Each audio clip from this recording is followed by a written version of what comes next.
immediately start writing. Writing takes a good amount of communication. It takes you to communicate. It's more like you communicating with somebody you have not seen. You are writing to a larger audience. Now, writing is a feed. It's a feed on its own, and it's a social practice now. Okay. Writing, oh, sorry.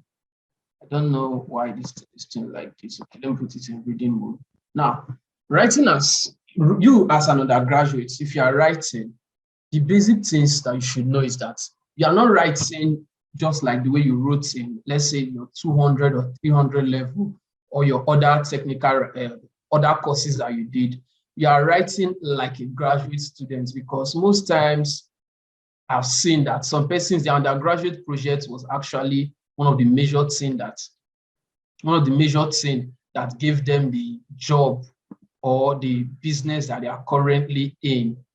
Okay. Okay, now writing. Now, the reason why I write is to record and to reflect. The writing helps you to think and learn. Recently I shared an experience on a project that I did, that it was the knowledge of undergraduate project that actually rescued me from that particular situation I found myself. Writing is to share and to report. Writing is to write. It's an important way of communicating, and you can write to persuade. Writing helps you to, share value, to see value, make others see value in your work. Now, the purpose of your project is also called a thesis, undergraduate thesis. You understand?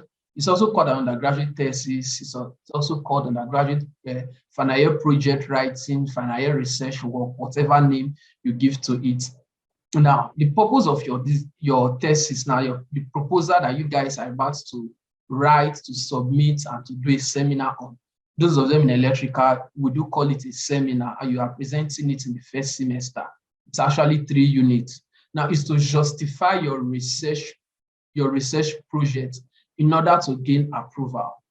Also to organize and plan collectively and obtain data to help solve a problem that the thing you are researching on. The proposal is for you they want to see how well you can organize the data and to help you think through the whole process.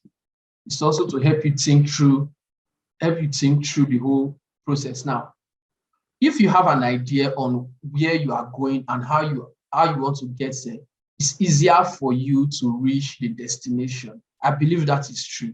Now, this is actually, in reality, this is how your plan is. I don't know, I'll get my project topic. I believe this is it. I'll get my project topic, I will just write, and that is the end goal. It is true. Even while I was doing my undergraduate project, it was one of the most difficult, straightforward to the goal. But the reality is, there are many pitfalls, there are many frustrations, there are many seas that you will cross, there are many up and down, there are many rainy days. I believe you can see this particular place here. There are sometimes you feel like you should give up this, you just give you any score. And now, final year project writing. Oh, let me go to the next slide. I don't know what's wrong with this. Now, your audience. Now, the reason why the people that will be there in your proposal presentation is indeed your project supervisor, which is your advisor. Now, the project committee, people that are there to vet your project, they have different areas of specialty, and they may not be experts in your topic. So your goal is to explain yourself clearly. For example, while I was doing my project proposal, I discovered that we just have 3 lecturers that are into telecommunications engineering and just one that is specialized in my area. You understand? So, and just one that is on wireless network. So, if you are in power system engineering, there's no way a professor in telecommunication will be able to understand some of the nitty-gritties in power system, except is vastly read. Some of them are strictly strictly in their projects, their research area, they are strictly adhering to their specialty. Now, so you have to explain yourself clearly. Another thing is the structure of your thesis should be this. You have to have a title page. I don't know if you can actually take this screenshot down. It's very, very important. The structure of your proposal should be the title, your abstract, your table of contents, your introduction, strategic review, the reason, that is the statement of problem, your research, your results and your discussion, your work plan, like how you intend to achieve this, your goal, the implication of your research, maybe, but not necessary, list of references. These are very, very vital information that will be required of you. Now, this part is also mostly if you are doing a design, if you are doing something relating to design, your approach and your methodology. In other words, for your project proposal, you have to write extensively on your chapter 1, your chapter 2, and your chapter 3. Your chapter 1 has to do with your introduction, your background information, like why the reason, what have been done before. You can literally cite literatures that have talked about your project topic. You can tell a story, the basic introduction, what somebody can actually go through and understand where you are going to. Then your literature reviews to cite relevant literatures that have been done that are related to your project topic. And this literature review is where most students normally get it wrong. There are different forms and methods of citing. Maybe later on, before the end of this call, we'll be able to highlight some of those parts. Now, the chapter 3 is your methodology, the method with which you want to use in approaching these, getting your end results. In project proposal writing, what you basically will be pointing out is not that you have got, you'll be writing in future terms, your statement to be in future terms. You intend to do this, you intend to do that, you intend to achieve this, you intend to achieve that. So your intention and how you are going to achieve your intention to be it. You'll be writing what you want to do to achieve your goal. In other words, you have thought through the whole process. You know, if you go through this route, you achieve the result. And since the experts in the field are there, if truly the route you're about to go through is actually the right route, they'll say, yeah, this is good, and your project will be approved right there and right there. But it is not good, they will still give you some details, some things you should look at, some things you are missing out for you to be able to get your project done, sorted out. Now, introduction and literature review. Now, build a rationale of your research question. Information and discussion from what? From literature. Now, then your research question. Now, okay, let me briefly talk about the introduction. Now, while I was writing my project was basically on single and multiple user throughput, single and multiple user UDP and TCP throughput in wired and wireless network. But later on, it was revised to a review on single and multiple user throughput in wired and wireless network. Now, what I was basically pointing at, if you look at it very well, there are 5 details that were captured in it. And these details are: 1, single user. You have multiple users. You have TCP. You have UDP. Then you have the wired, you have communication, which is wired and wireless network. So basically what you have to do is your first chapter should contain something like, okay, you can put something like, you can put something in your first chapter, you can put something like telecommunication like you make it like a story, very interesting. You can talk about what telecommunication have been able to achieve over the years and why you think telecommunication have come to stay.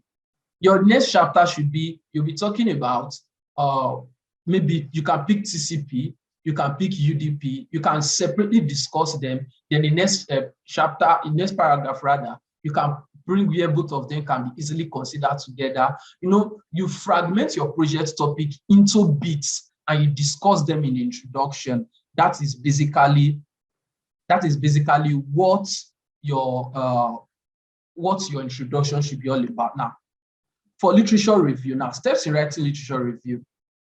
To write your literature review, you must sample a lot of literature. For my final year project topic that I did some months back, I basically studied almost 35 literatures. I read through 35 literatures, and it gave me an extensive view and a good knowledge of what I'm trying to write about. So for you to write, you survey related literatures to many aspects of your study. You must not restrict it to the ones that are in line, like word for word, in line to your project topic. No, you can make it as wide as humanly possible, but they must have something. The aspect they are trying to discuss will be related to your project topic. Suffice to say, you will see the relevant details that you yourself, relevant details that you need from every and any literature. It will broaden your thinking faculty, it will broaden the way you see things, it will broaden the way you understand your project topic, because the moment you understand your project topic very well, you will be able to tackle any challenge along the way. Now, you choose relevant articles and other resources. Now, choosing relevant articles, most of our authors here in Nigeria, or most authors in the world, they normally put if you go to academia.com, Scholastica, you go to Science Direct, you go to many research websites, create an account. So, steps on writing your literature review: you organize and you take notes. This is something that I actually had a problem with. At the beginning, I would just read. I will not take notes of what I am like. I will not take note of what I am reading. And after then, I will start asking myself, oh, I read these details somewhere. I read these details somewhere. I read these details somewhere. And it became a very big problem for me, because I literally had to go skim through many articles just to take some very salient points of which that I knew were relevant to my research. So what I basically did when my project topic was changed, because I had a problem with the research as it was going on, it was a little bit advanced for me to comprehend, so it was changed. When I was to go through it again, I took notes of every and any of the articles I'm reading. I created 2 separate folders in my system: read and unread. Any article I read, I transfer it to the read folder, and in the one I've not read, I'll transfer it to the other side. Why? I had a separate tab in my laptop whereby I put notes of everything. Maybe I saw a basic definition of which I understand about throughput according to the project topic I'm trying to cite an example with.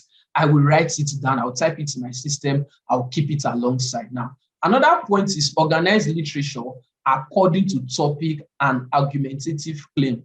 Now, some of these projects, some of the articles I was trying to analyze, or articles I'm trying to read, some of them were talking about building mathematical models for TCP, building mathematical models for UDP. Those were beyond the scope of my study. Their arguments were different. So I would not be able to actually take any relevant details.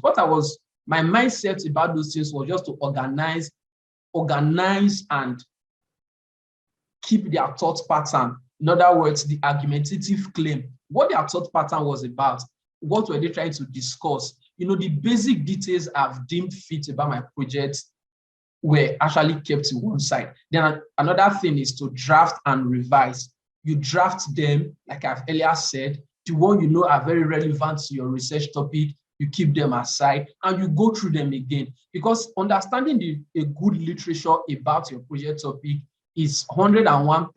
It's like you are done with 50% of your work, because the shock load of your project topic is basically in your literature review. Sometimes, if you don't cite up to 10 literatures in undergraduate projects, external examiners will likely think you didn't do anything well. So what they basically will want you to do to cite more than 10 literatures, and citing more than 10 literature means you should be able to, understand this literature. You don't just go and copy what is not relevant to your project and paste it in literature review. It is not actually advisable. Now, The next thing is to have to establish a research territory. Now, by showing the general research area, you have established a research territory. Now, by showing that the general research area is important, you cannot just pick a project. You cannot just pick a project by that. I'm trying to talk about your proposal now. If you want to give a proposal, you have to write in that after your introduction, you have your aims and objective. And your aims and objectives, you have to show and you read the scope of your research, limitations of your research. These are all formats in writing research. I think over time, each school and each project coordinator has their unique way of their unique method with which they want their students to follow. So there is not, say, a one-way method of writing a project or a project proposal, but these are just the general details that are universally acceptable. You have to establish a research territory by showing that your general research area is important, by introducing and reviewing items of previous research. Now, you establish a niche by indicating a gap in previous research and by extending previous research knowledge in some way. Now, you occupy the niche by outlining purposes and stating the nature of the present research. I don't know if you all understand me. Now, another thing is you move one, like I've earlier mentioned, the move area two, you establish the territory. Why is the research you are doing important to your field? Who has performed this research before? If it has been done, then what do you want to do to that project topic, and why do you think you should be the one doing it? Justify your claim. You understand? Now, if you are told to, in establishing it, you can show from other people's research and explain why you are exploring this area. Why is, I've earlier mentioned the significance of it, establishing a niche and stuff like that. So now I will move on quickly to a well-documented proposal writing that I've written down in a PDF format so that we'll go through it together. So just hang on for a while I go through that. Why I share that guideline. There is not a universal, like I earlier mentioned, there is not a universally accepted way of writing. Your supervisor can determine the nature of anything that you want to do, like you guys have earlier. But what I want to do is just to show you the chapter format. Kindly put your attention on the chapter format. Now, the chapter format, the proposal can follow the outline used for the first 3 chapters of a complete thesis or a complete project. I've earlier mentioned your proposal will encompass your chapter 1, your chapter 2, and your chapter 3. This format is appropriate for studies using qualitative and quantitative methodologies. If you are doing a design-based project or you are doing a research-based project, these methods are universally acceptable. Now, for your chapter 1, which is the introduction, will contain the background of your problem, your statement of problem, your purpose of study, that is the empirical question or the question, in other words, why is justification, why is your project necessary, why is your project important? Then the theoretical framework, the importance of the study, and the scope and the limitations of your study. No, now, this you can use it for any and every method, but it's like I would rather emphasize again, it is not a universally accepted method. These are just born out of series of research that I've done. Now, your chapter 2, your literature review. This chapter should be sufficiently comprehensive to map out the literature foundation on which your study is situated. Like I've earlier said, it should be organized conceptually and thematically. When I mean conceptually and thematically, it means you should not cite them randomly, like you bring this person's article, you bring this person's article. No, your literature review should tell a story too. If you are trying to discuss literatures that talks about, like the example I'm using, telecommunications engineering, they're trying to talk about articles that talked about Wi-Fi, wireless fidelity, talking about the different forms of Wi-Fi. You have the G, you have the N, you have the B networks, IEEE 802.11g. There are different ages of Wi-Fi networks. So if you want to talk about them, you should put them in progression. You can't talk about one basic topic. Let's say you are trying to cite an article of those of us in mechanical engineering. You're trying to cite an article that talks about okay, thermodynamics, for example, now, immediately after citing that article, you went as far as citing another article that talked about design. Both of them, let's say you are citing an article that talked about structural design.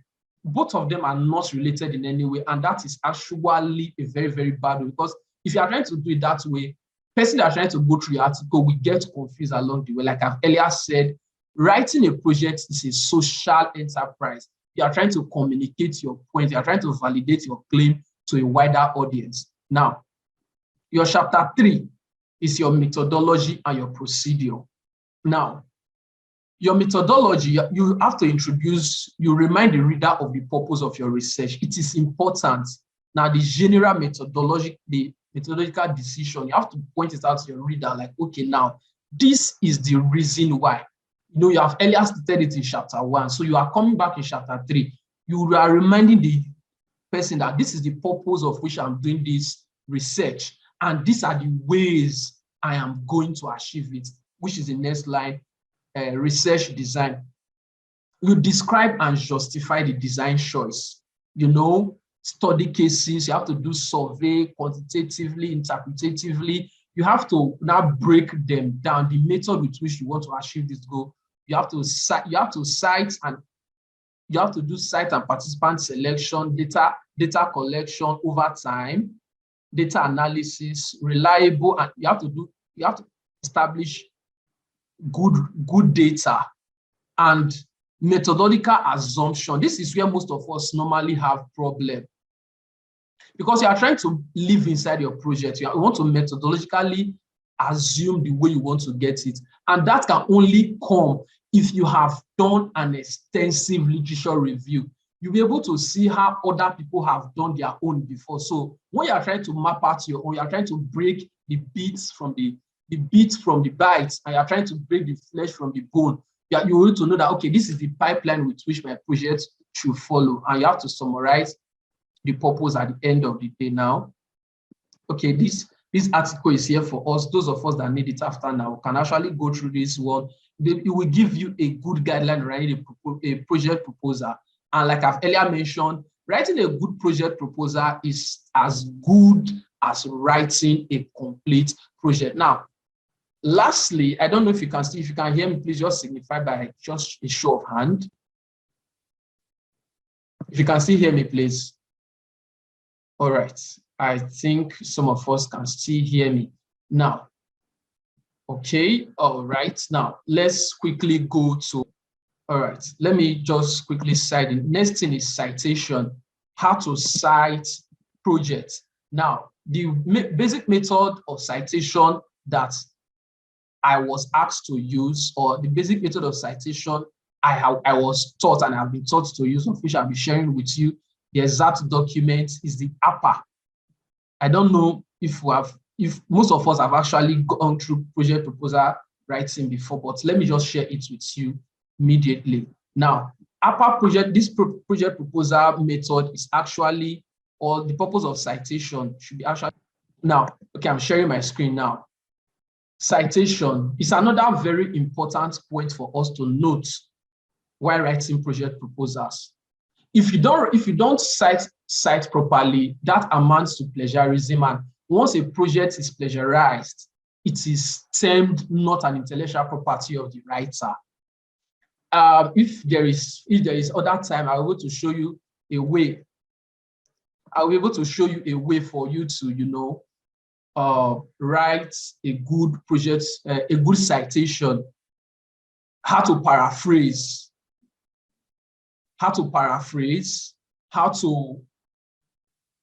you can actually rephrase another person's work without copying the person directly. These are all method and methodology. Now, purpose of citation, to give an overview of the work you are trying to research. Now, citation, like we already know, citation means you are trying to refer to unpublished and published work. Now, the basic method, because of time that is running out, basic method is we have some popular citations at the APA, the MLA, and the Oxford, Harvard, or Chicago. But the basic one I think most lecturers normally adopt is the APA, the American Physiological Association, the APA way of citing. I think this research work is actually the brainchild of one of my professor, a professor friend that taught me technical writing extensively. APA style, the APA style, though originally for social sciences, is popularly used in other fields. It is governed by two basic ideas. First, that scientific papers attempt to show something that has already been proven true, so it calls for past and present perfect tense when citing the work. Citation is very good. If you can cite very well, it shows the expertise of which you have gone to. Secondly, the year of publication is important, so you need to feature it immediately after you name them. Now, these are the style of citing. For example, one is like this Smith something. You can cite it like this, but I don't like citing my article like this because it's okay. I can use this. This method is one, but I don't like using this method on my own. I have to look for a way to put this person's name in my article. In other words, my English must be construed in such a way that this person's name will reflect in a good grammatical expression. Now, the second style I like using is this in-text citation, because most of my citation are actually done in text. I don't know if you can actually see this place my cursor is going through right now. This is the basic method I use. This one here, this thing I'm highlighting here, like Talk Graham, and this, if there are two persons, I'm citing an article written by two persons. So if there are more than two, I have to cite just the first name, not their initial. It is very, very wrong for you to cite the initial of the person. You cite just the first name of the person. If there are more than one, and you put the then that is et al. You can put this Camis et al. 2021. Anything, you can put it like that. Or further put it through. You can put it, say, if it's just one person, you can cite just the person's first name or the person's full name, but no initials. Initials is actually a wrong way of citing. I was extensively corrected on this particular aspect during my project side. So basically, for emphasis sake, for the next 5 minutes, first things first, your proposal writing covers introduction, literature review, and your methodology. That is chapter 1, chapter 2, and chapter 3. Your chapter 1 must extensively cover, let me stop sharing now so that we'll go back to our screen. Your chapter 1 must extensively cover, thank you all very much. Now, your chapter 1 must extensively cover the basic adjectives, should I call them adjective verbs, or now in your project topic. If you're able to break your project topic into bits, let's say 5 subtopics, and you discuss them in paragraphs in your introduction, then the next thing you have to do is your literature review. Like I said, a literature review cannot be hurriedly done. A literature review should be done in, let's say you give yourself 1 or 2 weeks, you extensively read literatures that are related to the work you are trying to do. And a good literature review leads you to your chapter 3, which is your methodology. Because you have not done anything relating to your project before, your methodology must and should be something relating to what people have done before, but you are trying to streamline it to, you're assuming, because it's a project proposal, you have not actually done a perfect job yet. It's subject to correction. So, but if you can give a good methodology according to previous research and according to what your project supervisor have discussed with you, you have struck a good mind, and that is basically your chapter 3. I think that's all for now. If there's any other thing we wish to talk about, I will want to hear our questions. I'm